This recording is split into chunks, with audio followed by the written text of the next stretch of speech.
Game number one, ladies, in our second semi-final. Obviously a little bit confusing that we currently have an 0-2 on the board, which is why I'm going to change that immediately, because that's obviously not intentional. This is the first game indeed, so don't be confused. We have our second semi-final, the second best of 5, default name against the Khaldor Junkies.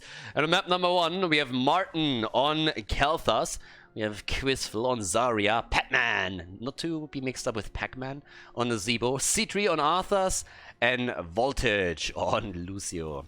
And on the right side, Sanji on Gul'dan for the Khaldor Junkies, Super Shark on Leoric, Cardusios on Stukov, QB on Deathwing, and Jack Sully plays Chromie. And here we go. Let's see how this is going to pan out for those two teams. We obviously know who's in the grand final already. We have the Santas in the grand final. The team around Lauber, X-Ray, and Hazorbs has so far absolutely stomped the tournament, as many people expected. But here's a challenger. Who's going to challenge them for the title and also for the hardware prizes from Endgame here, the XM1. Is it going to be the default name team or the Khaldor Junkies? One of the two is going to be ready with this for sure. At this point, we have actually a Toad build for Nazebo, so he definitely knows what he's doing. Might not be the best build if you're playing a normal game. Then again, in a normal game, you don't want to take Nazebo to begin with. But in ARAMs, Toad build rules, especially ever since Blizzard in the last patch reduced the value of Thing of the Deep, which they overbuffed quite a bit in the patch before that one. So right now, Chromie is actually shelling the shit out of them from the backline as they pick up the kill against Leoric. So far, so good. And damn, that kill actually funneled them into the choke point down here at the bottom. Leo's already back, but everybody else is taking massive damage. Holy hell. First, the Molten Flame comes through. Gul'dan comes in with the Echoed Corruption. And then you have Chromie with the outside damage now too. So that was pretty nasty. Another thing that I'm actually a little bit wondering about is, like, why the hell you would go for Rhyme here? Like, what exactly are you afraid of in this particular case? It's a little bit confusing. I'm still missing the Greymane, the Reyna, the... Like, I don't know. Like, where's the auto-attacker that really puts the fear into Arthur's heart so that he's forced to go into his block talent? A little bit of a confusing one. Nazebo is down, and yeah, Arthur is actually trying to walk Leo down for just a moment and take him apart. Unsuccessfully, I might add. It just seems that there's a little bit too much poke right now for the blue team to deal with. Team default name now, also with Deathlord, Big Voodoo, and more importantly, Khaldor's without connection, which is kind of noteworthy in ARAMs, since the memes are usually strong with teams. Over here, you have still the Gul'dan Chromie. That in and of itself is already annoying to go up against, but then you're dealing with the silence from Stukov as well, and with Deathwing. So if you just imagine an Entomb on Leoric from level 10 onwards, then you can obviously expect a ton of damage here from them. Sanji trying to stay alive a little bit longer, nicely done. Stukov with the help, and they're just getting poked to death here. Look at Pac-Man. Nazebo is already on the retreat, and he's not the only one. Up to the top, Zarya is trying to throw as many shields and personal barriers out as she can, but this is still really nasty for her. Particle grenade stacks are not too bad, 18 already, but she is just spamming those hotkeys whenever off cooldown, as it seems, and for good reason. A little bit more damage here from Chromie. She's super safe at this point. Jack Sully is gonna have a great time here. And yeah, the blue team is still doing fairly well here. I think towards the later stage of the game, they might be able to do a little bit more here. Obviously, with Lucio, a hero that with a good sound barrier can win you a team fight. The problem is that he doesn't really have as much target healing as you oftentimes would like to have here. Especially when you compare him over with Stukov, he's just lagging behind a little bit. Here comes another attempt. Arthur's at the front. Good zone from him. But there is a clear indicator of which team is currently on the back foot the entire time here. Oh, Living Bomb built here. Sun King's Fury on level 7. More Toads for Nazebo.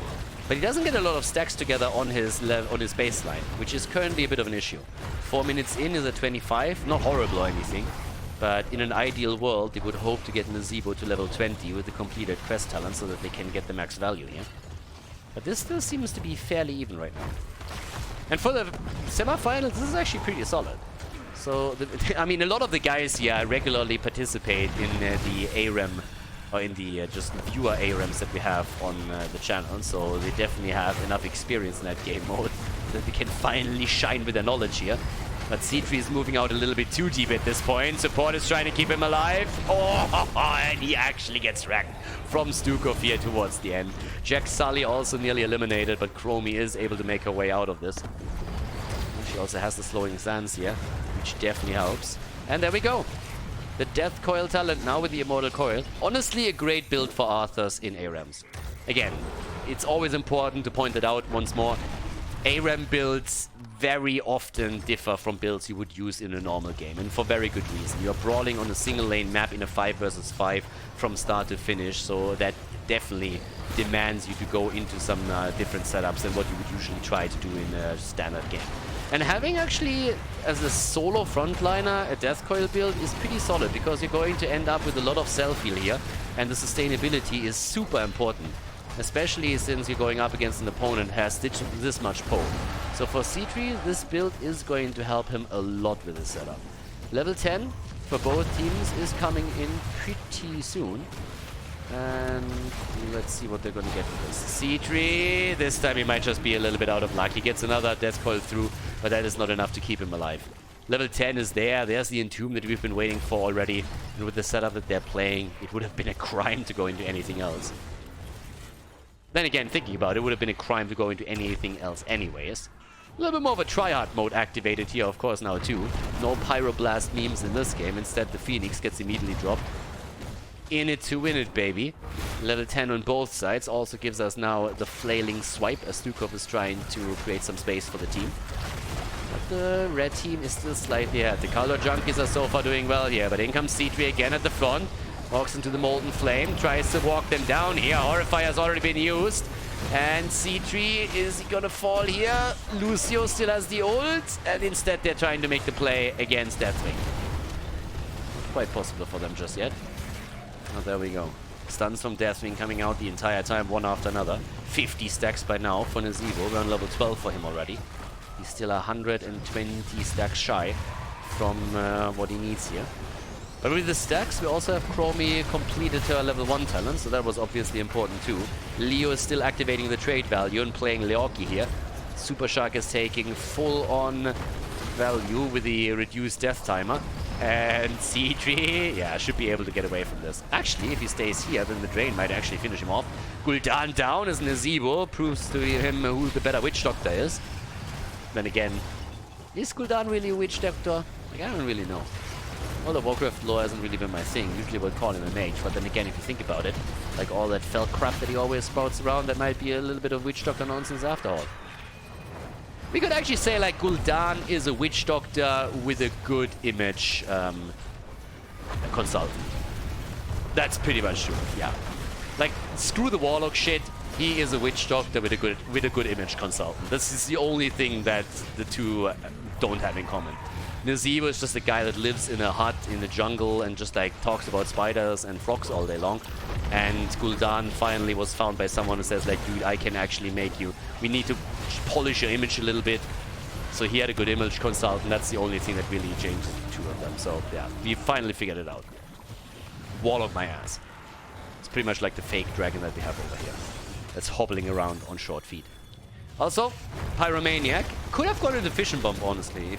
I mean, cooldown reduction is always nice, but if you're going into a Living Bomb build anyways, then you might actually want to do that too. And the setup is still continuing here, as we have, besides that, also Leo making the decision to go into the standard build. Sometimes in ARAMs we see the auto attack style still being used here, but he wants to go for the damage reduction on the other side. And the blue team is starting to fight heavily back. They were under a lot of pressure in the earlier stages, but now with 7 kills against 3, they're starting to turn things around. Martin actually saves himself thanks to the level 1 talent. Arthur takes down Gul'dan, and they're building a ton of momentum. And they might not be as quick on the baseline for Nazeebo as they really want to be, but with 70 stacks, they're at least in reach, I'd say. Nazeebo needs to try to be a bit more diligent about getting those stacks together on the minion waves that are spawning his way.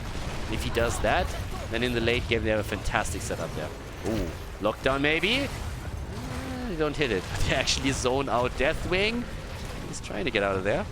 Zebo in the meantime can also use the frogs to be a bit more aggressive around that, which is exactly what they're currently doing, trying to break this one down. That's a nice setup though. Finally Leo gets that one through, but Chromie is dead.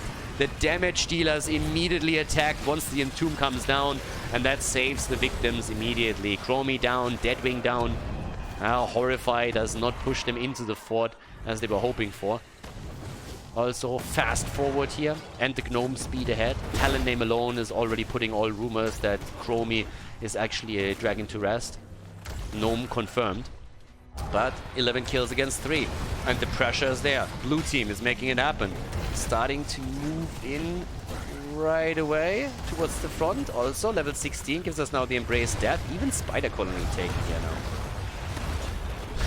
Dragon straight up down in. Like, this is actually kind of interesting. You would imagine that someone like Deathwing coming down and there's a couple of like puny tiny zombies trying to form a wall around him. The Deathwing wouldn't really give a fuck and just simply stomp them away. But that's not the case. But Deathwing got mad, and that's why he immediately killed Nazebo shortly after that. It's like, how dare you, mortal trash. Talking about mortal and trash. Our immortal Leoric has died once again and is currently waiting for his respawn as C3 is eating a little bit of damage from Gul'dan.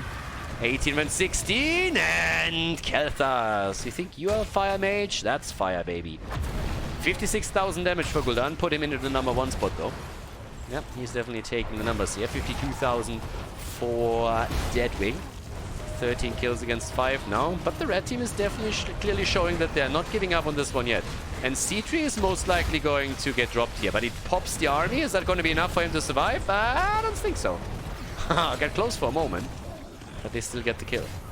And now, of course, the chance to push this through a little bit more, but it also prolongs the game.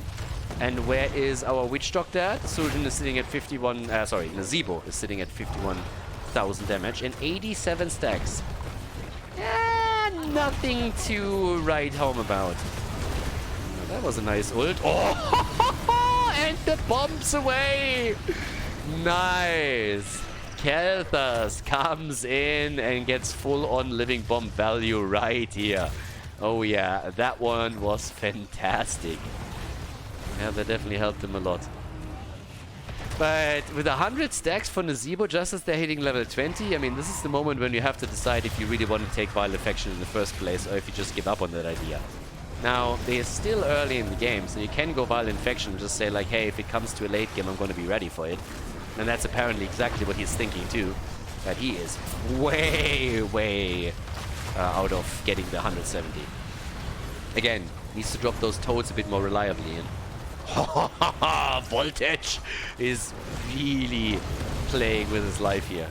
Yeah, but they get the kills against the damage dealers. Again, Chromie and Deathwing are both down and they're pushing through. And here comes Patman.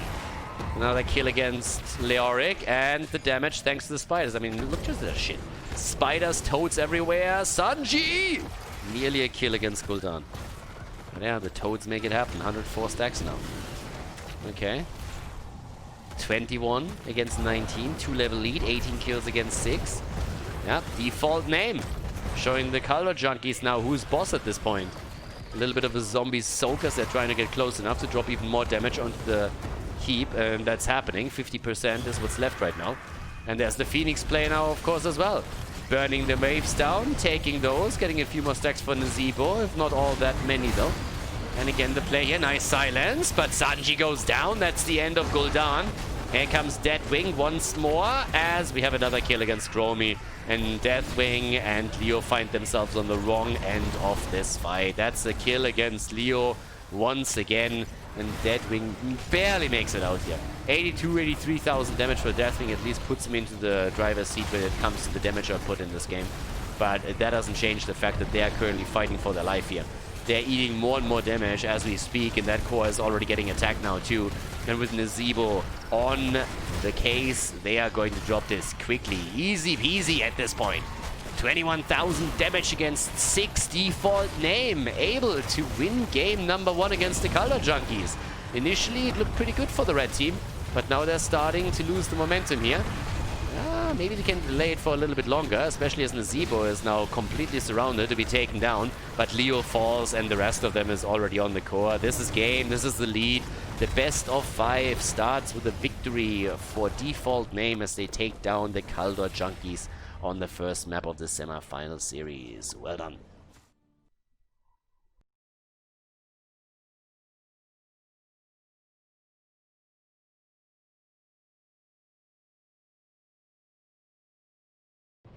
Game number 2 in the best of 5, and boys, it's getting wild. We have a no support game between the two teams.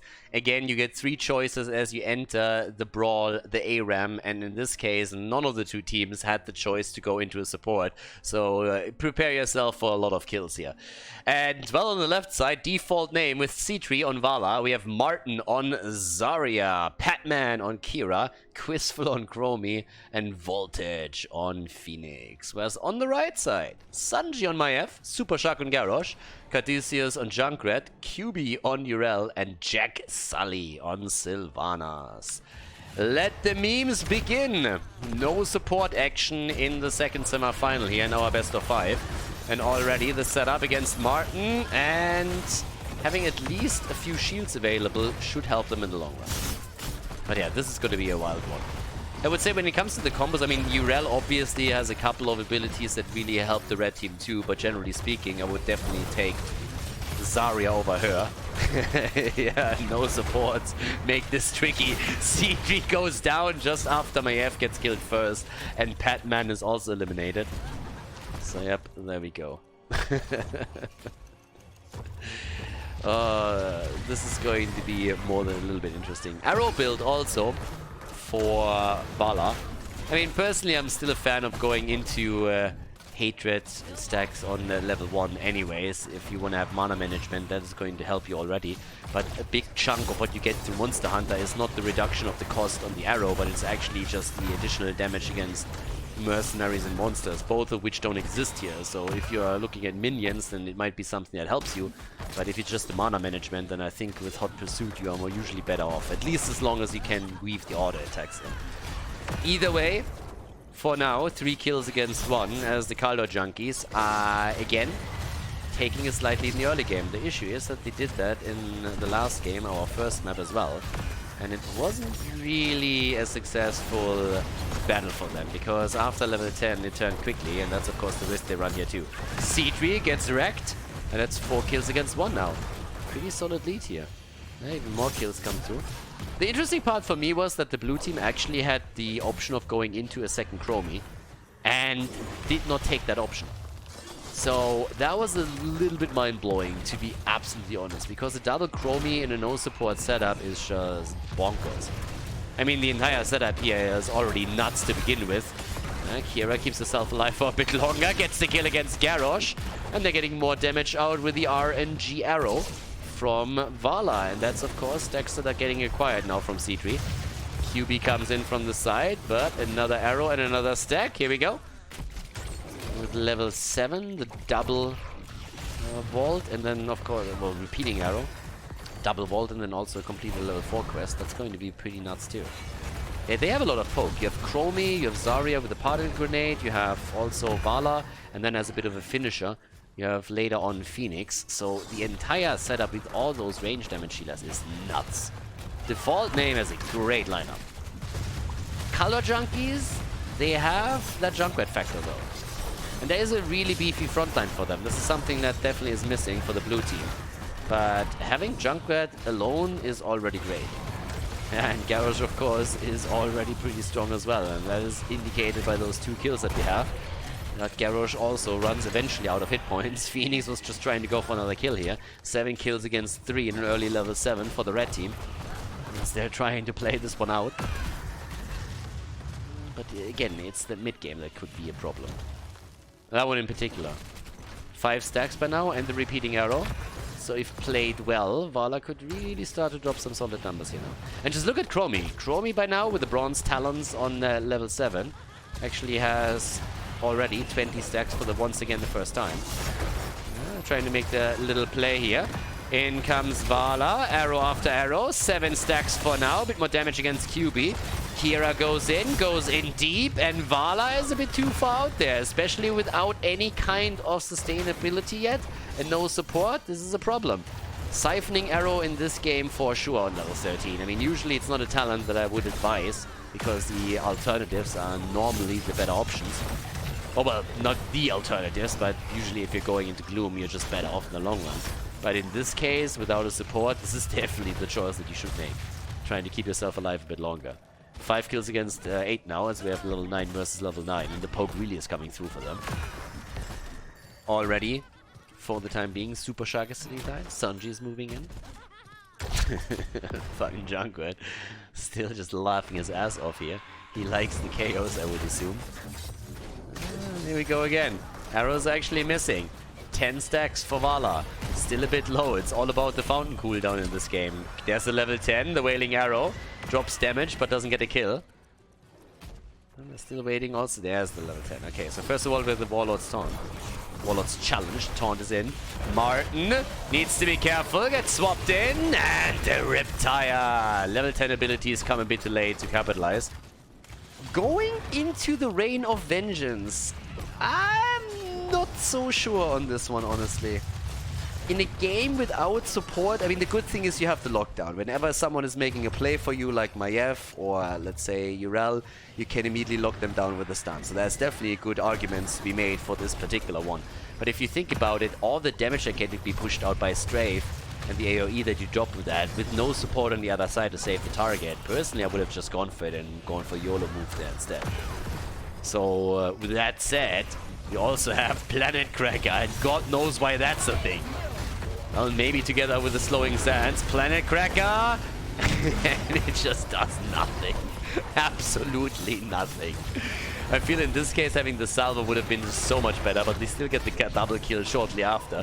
So with those 2 kills and the third one following, they are once again able to get slightly ahead in at least experience. So there we go. And yeah, 17 stacks for Vala, bring her a bit closer to completing a quest. 18 actually at this point. So the additional bounce is going to come through. But yeah, the Planet Cracker did. I just love how the thing did absolutely nothing. Just imagine if you at this point had a healing salvo. Not healing salvo. Oh, that was a nice touch on this one. The purification salvo on Phoenix. That would have been pretty fantastic. Ah, that was a nice setup. Nice. All right, slicing and dicing, baby. That's the quest completed. That's even more damage output now from Vala. The RNG arrow is already doing a lot of work. 24,000 for her. Nearly a kill. Cooldown. Ah, not ready yet. Yeah, level 13 is going to do a lot for Vala. Having the siphoning arrow available is going to keep her and play a little bit longer, but it's already, of course, a bit of an issue. And so level 13 talents now coming through for both of the teams. Alright. The damage is still in. And 9 kills against 10. As in the last game, the blue team is starting to find their momentum after level 10 abilities are through. Still some decent poke quests completed for Zarya as well. Alright, there's the wave once again. In comes the play against Kira. Whee! Nothing! Yeah, well, you shouldn't walk straight into it, to be honest. So now Garrosh is down and Urella's taking a little bit of a beating since she's like, oh my god, look at that, it's looking pretty. Let's stand in the middle of it and see what happens. Well, if you do that, the hit points are going to get dropped eventually. Okay. For now, 10 versus 10. And here comes the shifting sands. Again, it's pretty much a replay of the last game. Early game goes to the junkies, and then we have default name after level 10, level 13, gaining more and more momentum here. In this case, they actually get dropped by Garrosh here a bit, or at least Chromie is. But the attack is still there, and the damage output is nasty. I mean, just look at all of the arrow damage that is being dished out by Vala here. They're just crushing through that. Vala is getting some serious momentum for herself, with 35,000 damage now accumulated by the range damage dealer.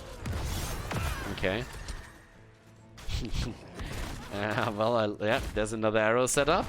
And this is starting to get really annoying for them. And again, it's that poke that really matters. Chromie, Vala, and it's not even so much Phoenix. It's mainly Chromie, Vala, and Zarya that just poke here.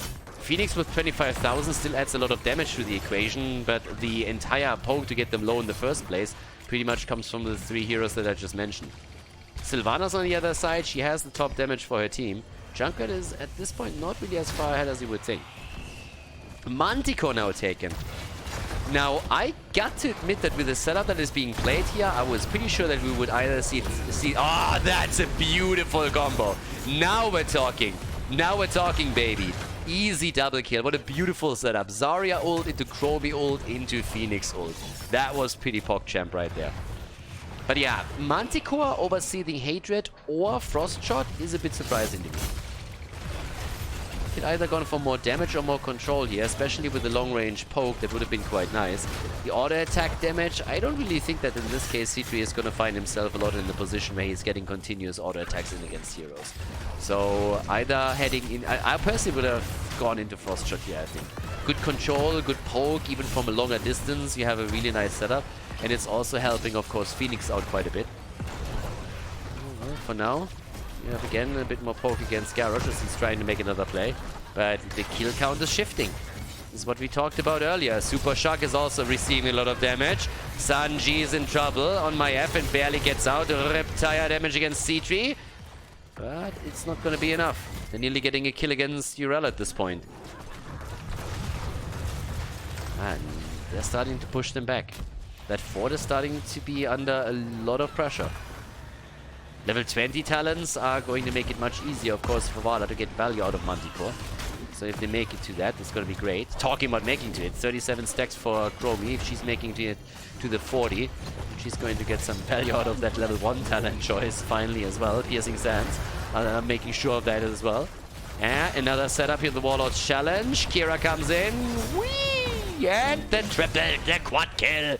And they're looking for the team wipe. And they might even get it. C3, no, gets locked down. But there we go, the double arrow. And that's a full 5-man wipe right there.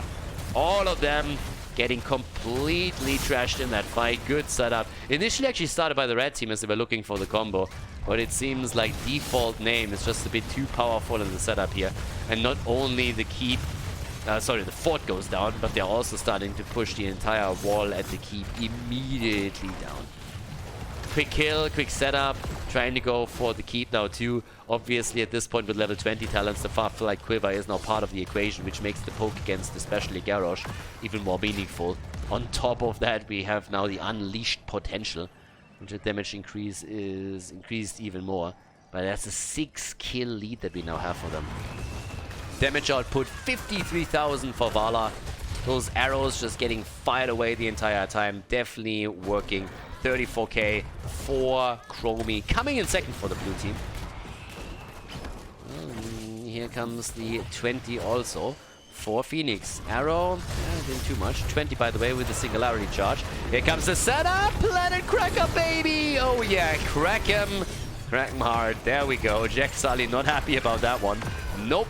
That one was just a little bit too good. That's 4 heroes down. It should be the end of the keep. QB is trying to buy them as much time as he possibly can, but this setup that we're seeing now multiple times from Zarya and Phoenix is just working out like a charm. Could go into the combo with the other ult, of course, as well, if you set this up already, but as it stands, they are getting mad value out of the lineup. And they're burning down the keep. I don't think that they can save this. I mean, Urel is trying as much as she can, but especially C3 is now getting one shot in after another with Valla and the Farfly Quiver. And here we go. It's Christmas time, baby, as they get one hit after the next. 4 versus 5 against the level 20 talent. Super Shock, for some reason, feels the need to go in deep for this one. Finally, the 5 versus 5 is back as Caduceus and Junkrat is also joining them once more. But Super Shock is already incredibly low. And they're just looking for the next big win here. It's the second game in the best of 5 series at the semi-final, and level 20 talents are finally ready for the Junkies. Is that maybe the chance of the comeback? It's a bit questionable right now. The Word of Glory, the Titanic Might, and I don't know if they can really turn this around. It's just the same pattern that those games follow so far. Game number 1, easy peasy, oh well, easy peasy early game, and then the turnaround. Game number 2, pretty much the exact same thing. So now we have another attempt at breaking through, setting the combo up, as both of the heroics are ready any second.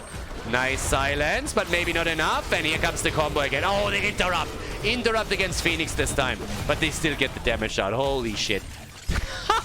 Kira comes in, drops the R button, and 4 heroes die. Phoenix didn't even get the Planet Cracker value, but that didn't matter. Now Zarya wants the kill against Caduceus. Junkrat is on the run, and that is not going to work either. Jack Sully knows when it's lights out, and there's the GG already getting dropped as the full force of the blue team makes their way over towards the core to drop the Junkies in game number 2. And yep, the combo against Zarya just a bit too powerful. Rain of Vengeance can obviously stack on it as well. It's all about the wombo combo, and that is game number 2, ending in favor of Default Name as they take the big boy lead in the best of 5 series.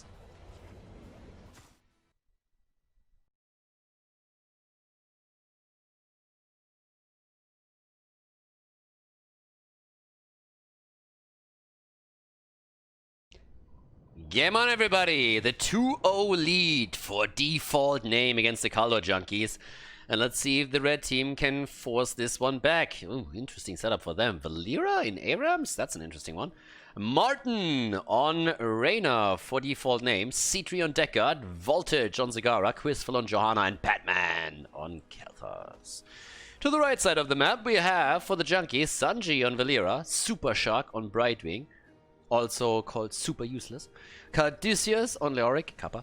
And QB on Falstad with Jack Sully on Diva. But yeah, let's go.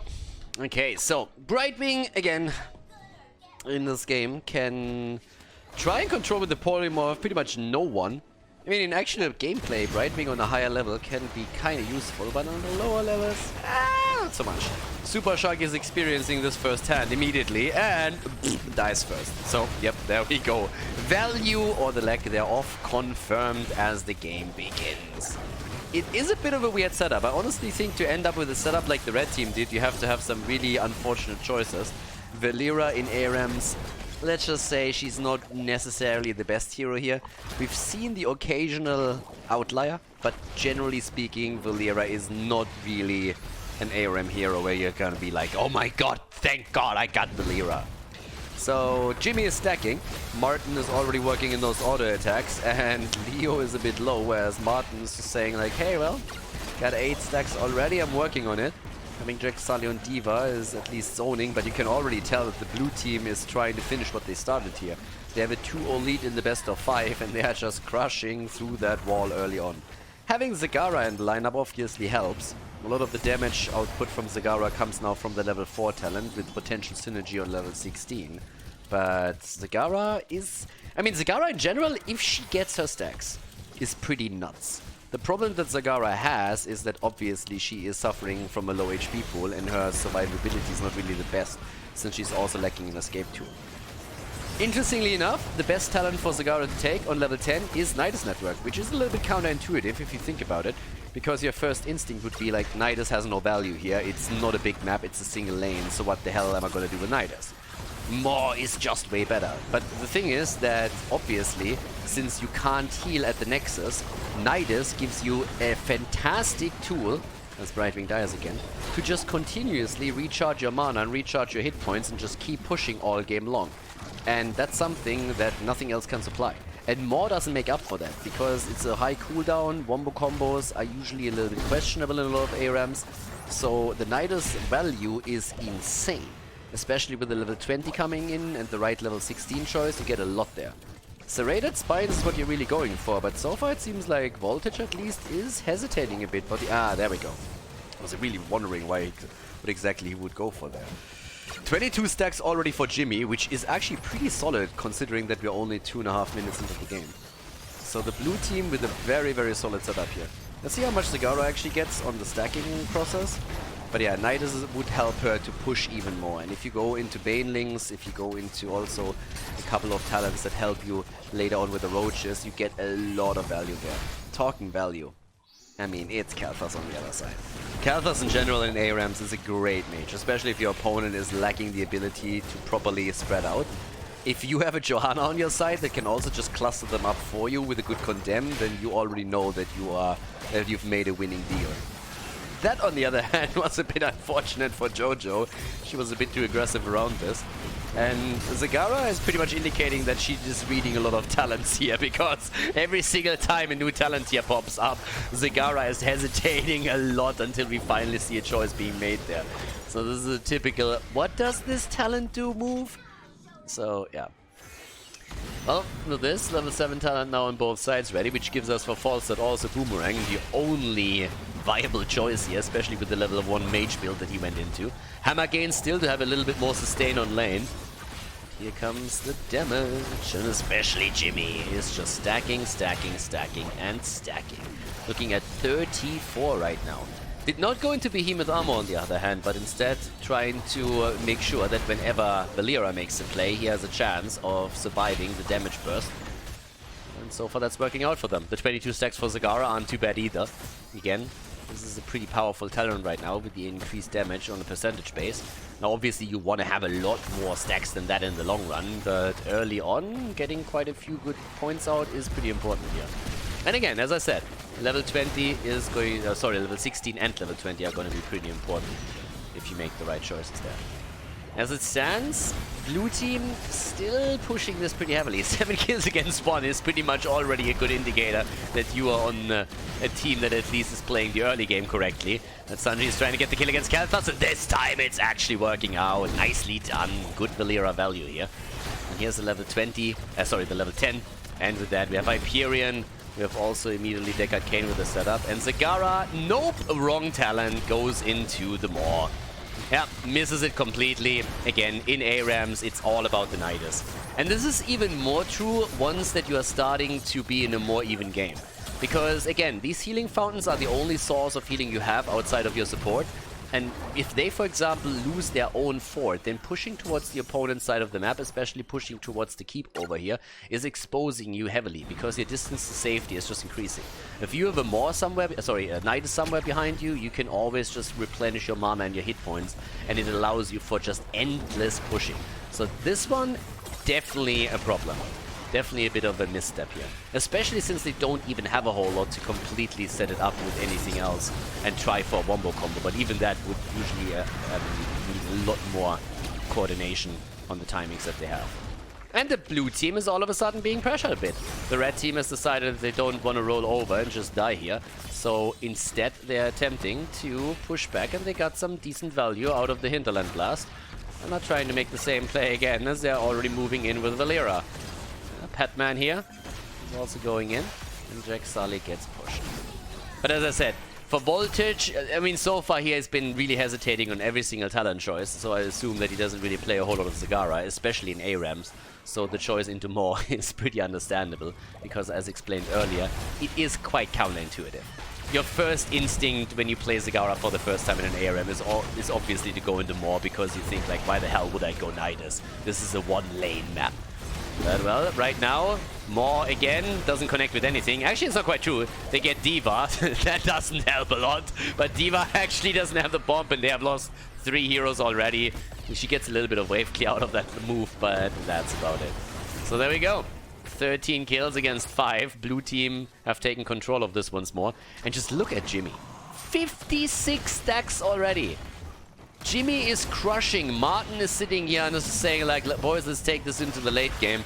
I want to get insane damage out there. He's at 42,000. Nobody else is even close to that number. Zagara is trying to come in a little bit higher on the damage, even surpassing Khaldor, but she's nowhere near what Jimmy is currently dropping. And Martin is having an absolute field day. A little bit of a personal battle with Falstad apparently too, as the bird was trying to go into a one-on-one setup here. Nice kill against D.Va. Zagara gets these auto-connects connected.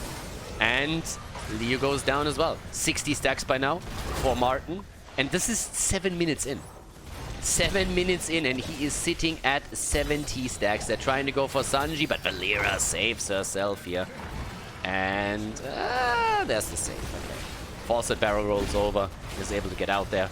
20 stacks complete now also Khaldor's quest on level 1, which means that he has a bit of survivability for himself, which helps every single time that you're ending up against the Tomb here. Maw against 2, but running out of mana, and the Maw didn't really get followed up on. Welcome to the problem. Caduceus, on the other hand, eats a bit too much here on those living bombs. And Falstad with the kill, Reyna with the kill against Falstad is now at 68 stacks. Paint them red, on level 16. They're crushing. They're playing a fantastic game here. 16 kills against 5. This is all that you need to know. Tripling their kills from the Khaldor junkies. So default name is going in an insane setup. The only thing that I want to see is really an entomb into a D.Va bomb with Buried Alive and upgrades later on that would be even better. But right now, 70 stacks for Jimmy. He gets out of harm's way again. Good spread here in the back as the living bomb value comes through. Here's another kill against Leo, against D.Va. They are just falling like flies. Like fruit flies, I should add. No level 16 talent, by the way, for creep and increased damage on the auto attack, so that's a little bit of a... I mean, again, the setup for Zagara isn't bad, but if you're going into any kind of serrated spines play where you are hoping to get max damage into the late game, then Nidus and the level 20 upgrade would be the weapons of choice. The level 16 creep talent is super important then. And so a lot of those choices weren't really made there. Not that it's of any big consequence, because they have still the push power through Zagara, they have the single target damage with Jimmy, and they just have the entire spread with the living bombs from Khaldor, and he is just not dropping any opportunities there. I mean, just look at this. There's now Ignite coming in, Pyromaniac, maybe a little bit of a synergy, but generally speaking, this is just still fairly fantastic. I mean, 18 kills against 5, and again, I come back to Jimmy. 10 minutes in, he's at 77 stacks. 78. Can you imagine this game going to 20 minutes with maybe the red team attempting to go for a comeback? Jimmy would just rip them a new one. He already is. But the longer this game lasts, the more he's going to have massive damage outputs on those triple hits. And that's exactly what he's going for here. 80 stacks is pretty solid. And your numbers are just exploding, especially when you later on head into level 20. Now Brightwing has died again, and with the lockdowns that we're seeing continuously from Deckard Cain, it's obviously easy target practice for Jimmy as well. 74 stacks for Zagara pretty much just enhanced this entire single damage target output thing, and now we have 82 for the Gymstar. Martin is sitting there, they go for the core, they want to have the quick 3-0. They want to go up against the former HGC pros in the grand final, and it seems like it's inevitable. At least they don't see a way for the Khaldor junkies to turn this one around. They tried, but they were surpassed by the blue team. Default name is just a bit too powerful here. D.Va comes in again, gives Jimmy a few more stacks. And right now with 77,000 damage, absolutely uncontested, Jimmy the #1 damage dealer in this game. Has to move out though, gets attacked here a little bit, but the rest of the team is also fighting at the bottom of the map against especially Leoric. Jimmy in trouble, and can he be saved? Not with Falstad coming in. Eat the boomerang, baby. That's the end of him, and the core is still alive with another 20%. They have level 20 in their hands. Only hero that hasn't died yet is Zagara. Quizful is getting attacked too. Voltage on the move. And here's the Entomb, but the immediate gravity lapse. Nice attempt, but Patman goes down. 30 stacks on the level 1 didn't really help him here. More zoning value against the opponent. And, well, there we go. Level 16 talent choices, also helping with the Mithril Mace. Now Leoric to get a little bit more auto attack value. They're still an entire level ahead from hitting level 20, which obviously gave us for Jimmy the Execute. That is also pretty fantastic now for him. Like, that damage output increase is insane, and having the increased attack speed is going to help him to even stack harder than he did previously. So, yep, there we go. Jimmy just the entire time. So, yep. Need to wait until they have all 5 on the map again. But even Jimmy just sneaking up with the core at some point and dropping a Hyperion, for example, would do the deal. Okay. I mean, honestly, just looking at this, if they just, like, just try and move around the opponent with 20% on the core, I don't think there's any way to save this. And Jimmy is sitting at 87 now. A little bit of damage here. Kill against D.Va. 88 stacks for Jimmy.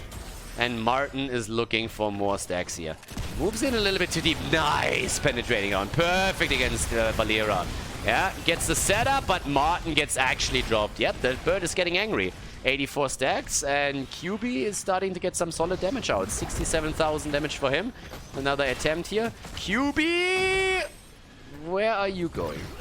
Nowhere, exactly. Zagara gets the kill through, and of course now with only Brightwing alive, we all know how much value that is going to bring. That's the end. A 3-0 victory as default name makes it to the grand final to play against the Santas. GG And well played and a well-deserved victory for Default Name.